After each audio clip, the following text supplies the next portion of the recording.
वहीं उत्तराखंड के 5वें धाम के रूप में सैन्य धाम का निर्माण कार्य प्रगति पर है। अल्मोड़ा की जन्म नदियानी कोसी, सुयाल और रामगंगा नदी का जल संग्रह कर कलश के माध्यम से सैन्य धाम देहरादून भेजा गया है। भाजपा के प्रदेश अध्यक्ष और कैलाश शर्मा ने हरी झंडी दिखाकर पावन जल संग्रहण यात्रा को रवाना किया और इस दौरान उन्होंने कहा कि सैन्य धाम का निर्माण करना सरकार की सराहनीय पहल है। उन्होंने कहा कि उत्तराखंड सैन्य बाहुल प्रदेश है, ऐसे में शहीदों के सम्मान में सैन्य धाम हर किसी के लिए गौरव की बात है। सौभाग्य की बात है और मैं धन्यवाद करता हूं सरकार का भी। सैन्य धाम का जो बहुत भव्य निर्माण हो रहा है और उसके लिए आज पूरे प्रदेश से ऐसे जो पवित्र हमारी नदियां हैं वहां से जल, गंगा जल जा रहा है और इस गंगा जल का भी वहां सब बहुत अच्छी तरह से सैन्य धाम की मर्यादा और बहुत मजबूती के साथ आगे बढ़ेगी। उसके लिए इस जल का उपयोग किया जाएगा। मैं बहुत बहुत बधाई और शुभकामना देता हूँ, उन सारे शहीदों को नमन करता हूँ, उनके परिवार वालों को प्रणाम करता हूँ। नमस्कार, मैं हूं आपके साथ मनीषा सिंह और आप देख रहे हैं एबीपी गंगा। सबसे पहले खबर है झांसी से, जहां पर मामूली विवाद में दुकानदार की पिटाई कर दी गई। नाश्ता का पैसा मांगने पर दबंगों ने दुकानदार को पीटा। बेखौफ दबंगों ने दुकानदार को दौड़ा दौड़ा कर पीटा। फास्ट फूड दुकानदार को अब रुपए मांगने पड़ा महंगा और पीड़ित दुकानदार की शिकायत पर केस दर्ज कर लिया गया है। कस्बा मोट थाना क्षेत्र के इंदिरा चौराहे का मामला है।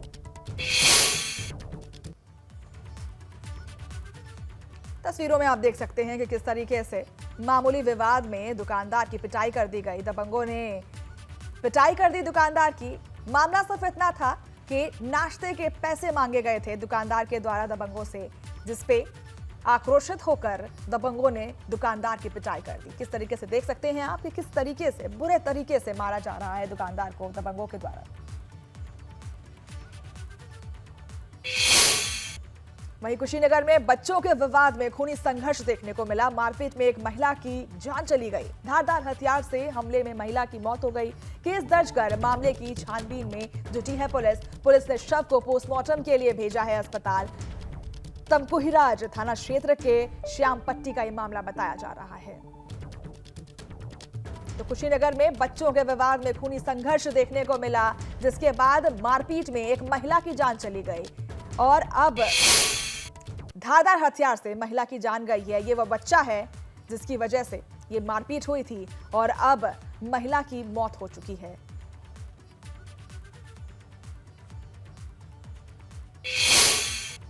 वहीं अमरोहा में नहीं थम रहा है स्टंटबाजी का खेल। कार सवार दूल्हे राजा ने भी किया स्टंट और जान जोखिम में डालकर स्टंटबाजी करते हुए नजर आए दूल्हा। कार की छत पर खड़े युवक ने उड़ाई यातायात नियमों की धज्जियां। सैद नगली थाना क्षेत्र के गलसुआ गांव का मामला है ये। अमरोहा में नहीं थम रहा है स्टंटबाजी का दौर। कार सवार दूल्हे राजा ने भी स्टंट को जान जोखिम में डालकर स्टंटबाजी की और साथ ही दूल्हे ने नियमों की धज्जियां उड़ाई। सैद नगली थाना क्षेत्र का बताया जा रहा है ये वीडियो और गलसुआ गांव का ये मामला है।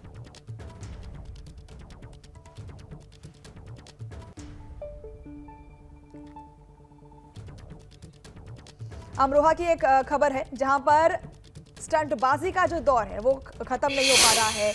पहले भी कई ऐसे वीडियोस आए हैं जहां पर ये विजुअल्स देखिए, पहले भी ये विजुअल्स आए हैं जहां पर ऐसी बातें कही गई कि स्टंटबाजी हो रही है और अब ये विजुअल्स आपके सामने हैं जहां पर आप देख सकते हैं दूल्हे राजा किस तरीके से सनरूफ खोल करके ऊपर बैठे हुए हैं और स्टंटबाजी कर रहे हैं। साथ ही आप देख सकते हैं किस तरीके से धज्जियां उड़ाई जा रही है नियमों की, ट्रैफिक रूल्स की धज्जियां उड़ाई जा रही हैं। और अमरोहा से, खास करके अमरोहा से कई ऐसे वीडियोस आते रहे हैं और वो सिलसिला अभी तक थमा नहीं है। उसका जीता जागता उदाहरण आपके टीवी स्क्रीन पर है। वहीं अमरोहा में बेखौफ लुटेरों का आतंक देखने को मिला। महिला के साथ दिन दहाड़े लूटपाट से हड़कंप मचा। दुकान में दवा लेकर ई रिक्शा से गजरौला जा रही थी महिला की शिकायत पर मामले की जांच में जुटी है पुलिस। गजरौला थाना क्षेत्र के हसनपुर रोड का ये मामला है। तो महिला के साथ दिन दहाड़े लूटपाट की जाती है।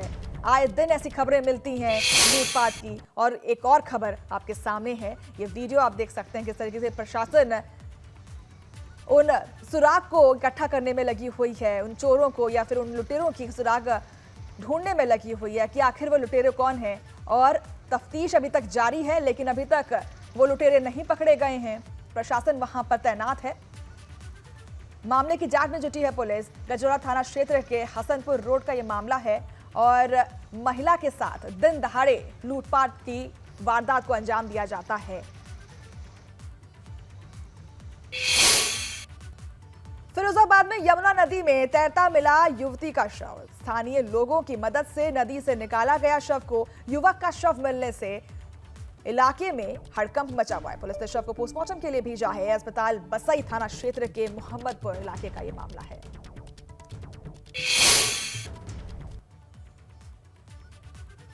तो यमुना नदी में तैरता मिला युवती का शव और फिर जैसे ही लोगों को नदी के किनारे शव तैरता हुआ मिला, लोगों ने वहां पर लोकल्स की मदद से शव को बाहर निकाला। उसके बाद पुलिस को बुलाया गया। पुलिस तफ्तीश कर रही है, जांच में जुटी हुई है।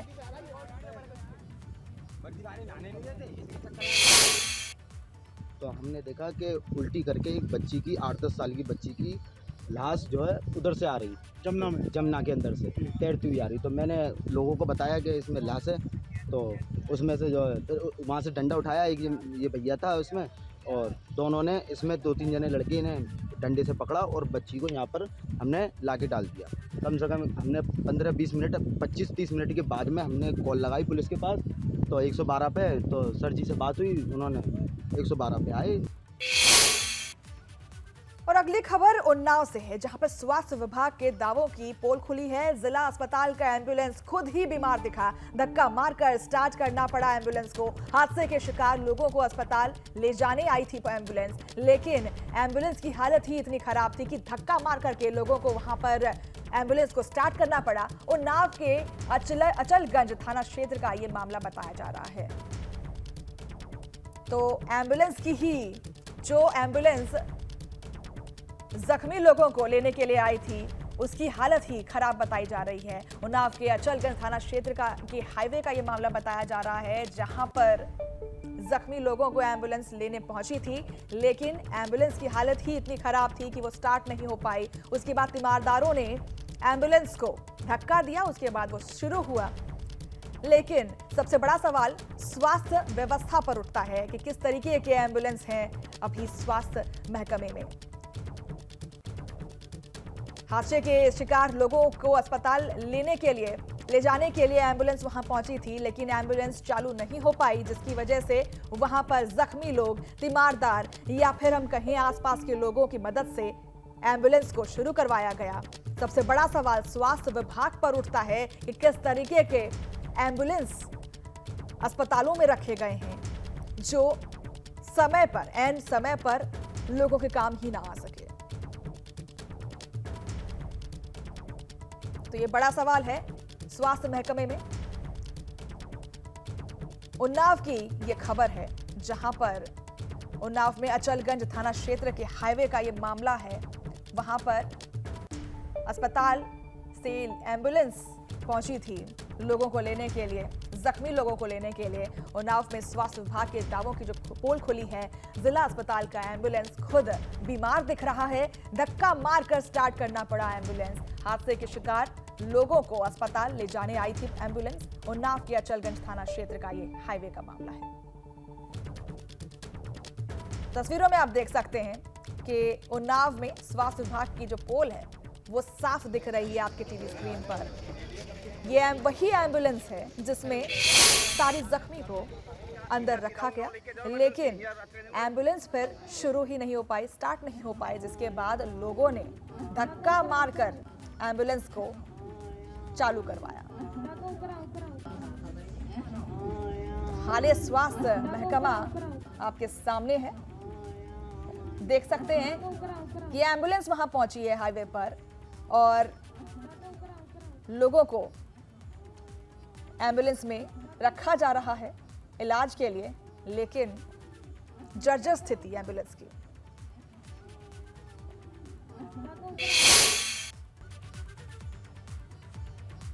वहीं झांसी में ढोंगी बाबा को पुलिस ने गिरफ्तार कर लिया है। कथावाचक हर्षवर्धन शर्मा पर नाबालिग से रेप का आरोप लगा है। आरोपी ढोंगी पर नाबालिग लड़की को भगाने का भी आरोप लगा है। ढोंगी बाबा को गिरफ्तार कर जांच जुटी है पुलिस। तो कथावाचक हर्षवर्धन पर संगीन आरोप लगे हैं और अब उन्हें अरेस्ट कर लिया गया है, गिरफ्तार कर लिया गया है। तो आप देख सकते हैं इन तस्वीरों में ढोंगी बाबा की करतूत आप देख सकते हैं। ये वही ढोंगी बाबा है जो इस वक्त पुलिस की गिरफ्त में है और कहते हैं कि ये कई ढोंगियों को अंजाम दे चुका है, कई ठगी को अंजाम दे चुका है। बस्ती में पोल पाल लाइट ठीक करने के दौरान करंट लगने से लाइनमैन की मौत हो गई। करंट लगने के बाद वे नीचे गिर गए थे। परिवार और संवेदनाकर्मी संगठन के लोग कानूनी प्रक्रिया में जुटे हुए हैं।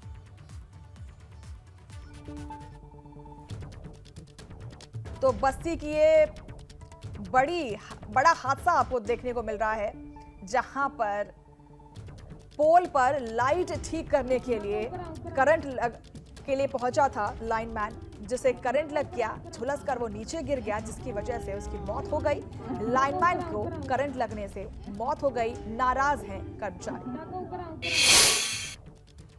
वहीं फिरोजाबाद में हुए भीषण हादसे में एक शख्स की मौत हो गई, जबकि करीब 12 लोग गंभीर रूप से घायल हैं। सबका शिकोहाबाद अस्पताल में इलाज चल रहा है। हादसा उस वक्त हुआ जब बोलेरो पिकअप गाड़ी कंटेनर में घुस गई।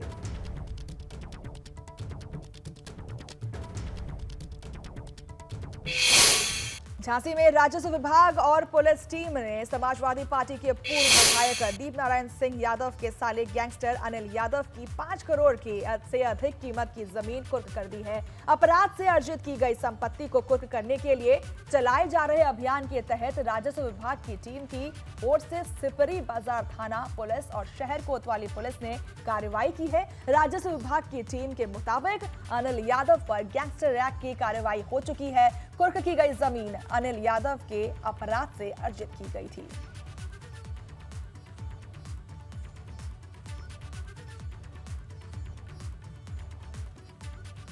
तो वहीं झांसी में राजस्व विभाग और पुलिस टीम ने समाजवादी पार्टी के पूर्व विधायक दीप नारायण सिंह यादव के साले गैंगस्टर अनिल यादव की 5 करोड़ से अधिक कीमत की जमीन को कुर्क कर ली है और अपराध से अर्जित की गई संपत्ति को कुर्क करने के लिए चलाए जा रहे अभियान। झांसी में ड्यूटी करने जा रहे 2 सिपाहियों की मवेशियों से बाइक टकराने से मौत हो गई। जेल के मौरानीपुर कोतवाली में 2 सिपाही अमरपाल सिंह और धर्मेंद्र सिंह, जिनकी ड्यूटी खादियन चौराहे पर लगी थी, रात को वो खाना खाने के लिए मेस जा रहे थे। तभी रास्ते में अचानक गाय आ जाने से मोटरसाइकिल का संतुलन बिगड़ गया और ये दोनों लोग मौत के मुंह सो गए, जिससे दोनों लोगों को गंभीर चोट आई। जहां उनकी मेडिकल कॉलेज झांसी में उपचार चल रहा था, लेकिन उपचार के दौरान उनकी मौत हो गई। फरीदाबाद के राजेपुर थाना क्षेत्र के हरिहरपुर गांव में 6 साल की बच्ची के साथ दुष्कर्म का मामला सामने आया है। बच्ची गांव में आई बारात देखने गई थी। गांव का एक युवक बच्ची को बहला फुसलाकर गांव के किनारे ले गया था, लेकिन बच्ची के शोर मचाने पर आरोपी मौके से भाग गया। परिजनों ने जब बच्ची को गांव के बाहर से अकेले आते देखा तो पूछताछ से बच्ची ने पूरी घटना की जानकारी दी। आनन फानन में परिजन बच्ची को लेकर थाना पहुंचे। पुलिस ने बच्ची की जानकारी पर एक आरोपी को गिरफ्तार कर लिया है।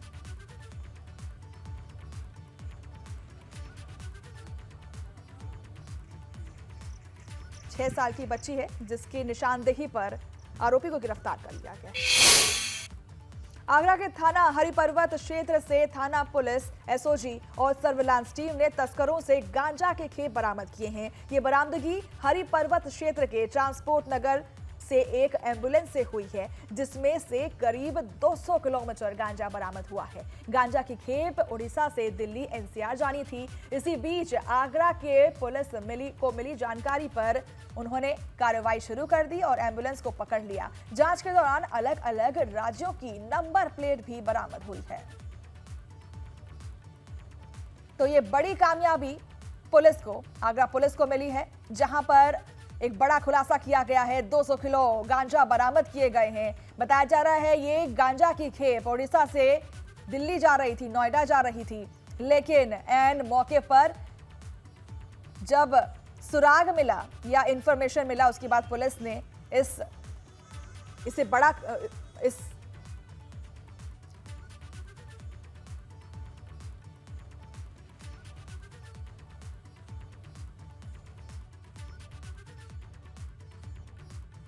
सर्विलांस टीम कमिश्नरेट आगरा और थाना हरि पर्वत पुलिस द्वारा संयुक्त रूप से एक गुड वर्क को अंजाम दिया गया है। इसमें लगभग 200 किलो गांजे की रिकवरी की गई।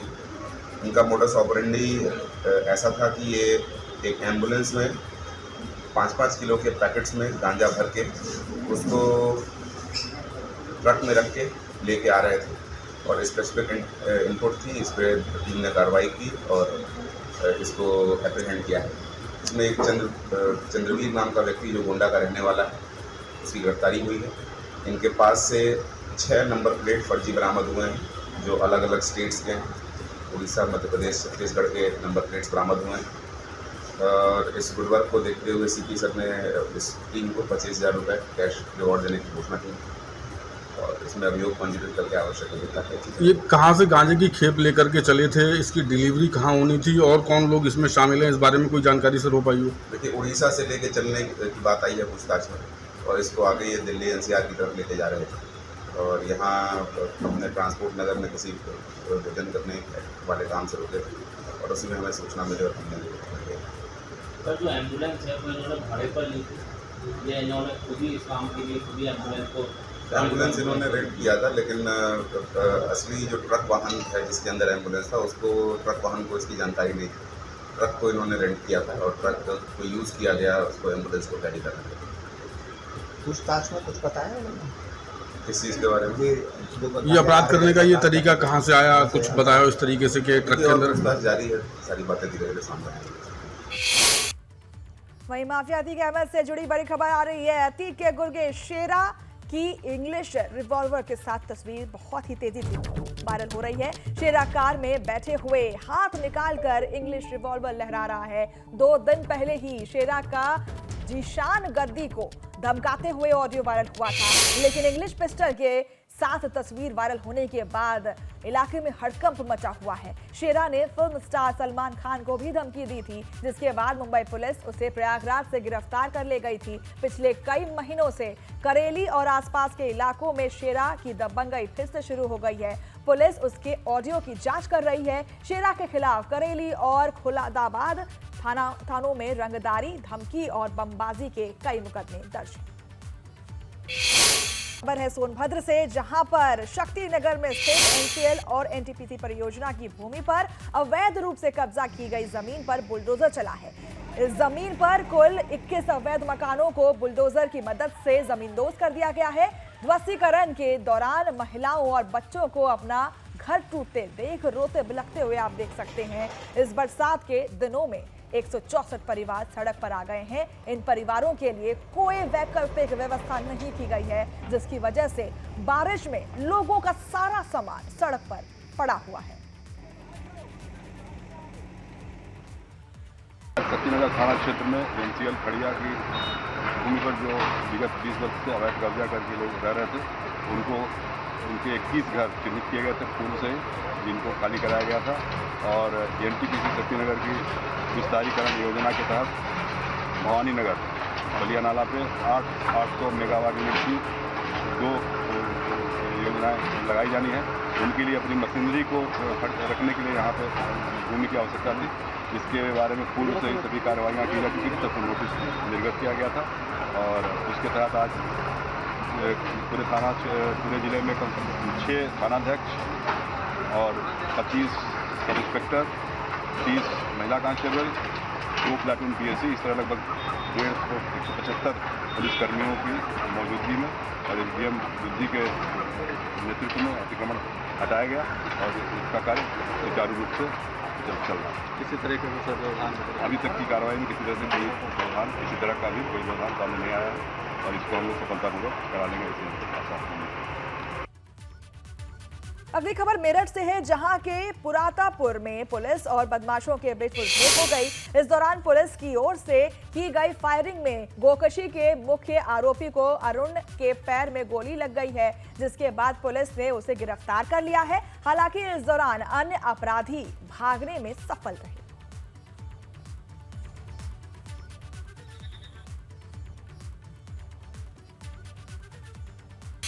वहीं उत्तराखंड के 5वें धाम के रूप में सैन्य धाम का निर्माण कार्य प्रगति पर है। अल्मोड़ा की जन्मदियानी कोसी, सुयाल और रामगंगा नदी का जल संग्रह कर कलश के माध्यम से सैन्य धाम देहरादून भेजा गया है। भाजपा के प्रदेश अध्यक्ष और कैलाश शर्मा ने हरी झंडी दिखाकर पावन जल संग्रहण यात्रा को रवाना किया और इस दौरान उन्होंने कहा कि सैन्य धाम का निर्माण करना सरकार की सराहनीय पहल है। उन्होंने कहा कि उत्तराखंड सैन्य बाहुल प्रदेश है, ऐसे में शहीदों के सम्मान में सैन्य धाम हर किसी के लिए गौरव की बात है। सौभाग्य की बात है और मैं धन्यवाद करता हूं सरकार का भी सैन्य धाम का जो बहुत भव्य निर्माण हो रहा है, और उसके लिए आज पूरे प्रदेश से ऐसे जो पवित्र हमारी नदियां हैं वहां से जल, गंगा जल जा रहा है और इस गंगा जल का भी वहां सब बहुत अच्छी तरह से सैन्य धाम की मर्यादा और बहुत मजबूती के साथ आगे बढ़ेगी। उसके लिए इस जल का उपयोग किया जाएगा। मैं बहुत बहुत बधाई और शुभकामना देता हूँ, उन सारे शहीदों को नमन करता हूँ, उनके परिवार वालों को प्रणाम करता हूँ। वहीं श्री राम जन्मभूमि मंदिर के गर्भगृह में रामलला की मूर्ति प्राण प्रतिष्ठा कार्यक्रम को पूरे देश का मेगा इवेंट बनाने की तैयारी की जा रही है। अयोध्या में प्राण प्रतिष्ठा कार्यक्रम के लगभग 10 साल पहले से पूरे देश के 5 लाख से अधिक मंदिरों में राम राम संकीर्तन शुरू कराया जाएगा और इसमें सिख, जैन समेत कई धर्मों के लोगों को भी इस कार्यक्रम में जोड़ा जाएगा। श्री राम जन्मभूमि मंदिर में प्राण प्रतिष्ठा का कार्यक्रम भी इन स्थानों पर लाइव दिखाया जाएगा। कार्यक्रम के बाद मौजूद लोगों को तो प्रसाद दिया ही जाएगा, साथ ही घर घर प्रसाद भी बांटा जाएगा। अयोध्या के राम जन्मभूमि मंदिर में प्राण प्रतिष्ठा कार्यक्रम की पूरी जिम्मेदारी राष्ट्रीय स्वयंसेवक संघ संभालेगा। हिंदुस्तान में कितने मंदिर हैं तो 10 लाख होंगे। हिंदुस्तान में 2.5 लाख पंचायतें हैं। अगर 2.5 लाख पंचायतों में हर एक ग्राम पंचायत में एक मंदिर जरूर होगा और शहरों के, नगरों के 2.5 लाख मोहल्ले मान लो, तो अगर 5 लाख मंदिरों में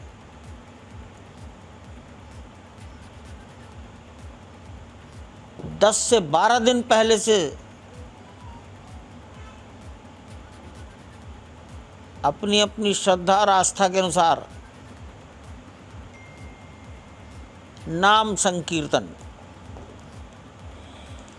हमने कोई यज्ञ की चर्चा नहीं की है।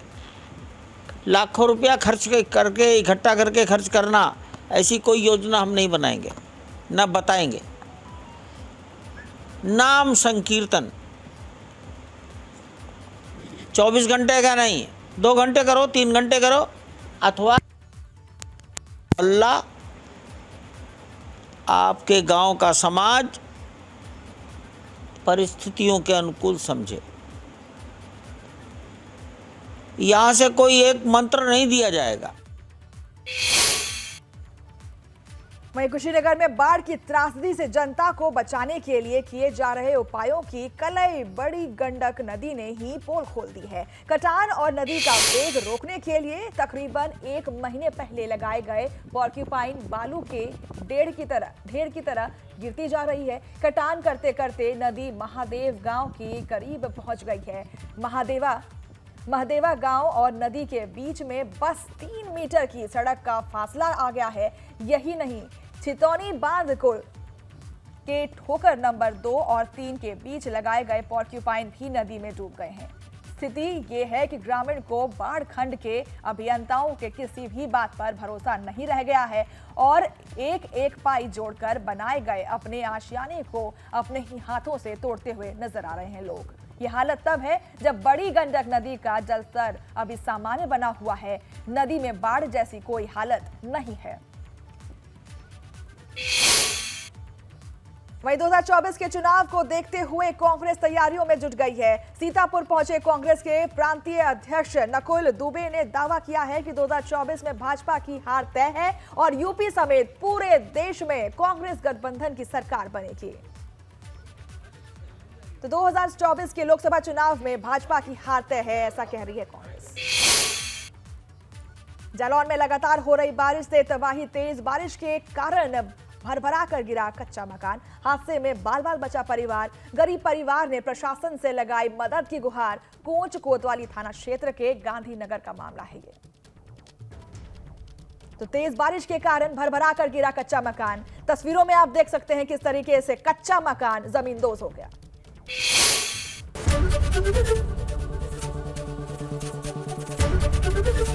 एबीपी गंगा, खबर आपकी, जुबान आपकी।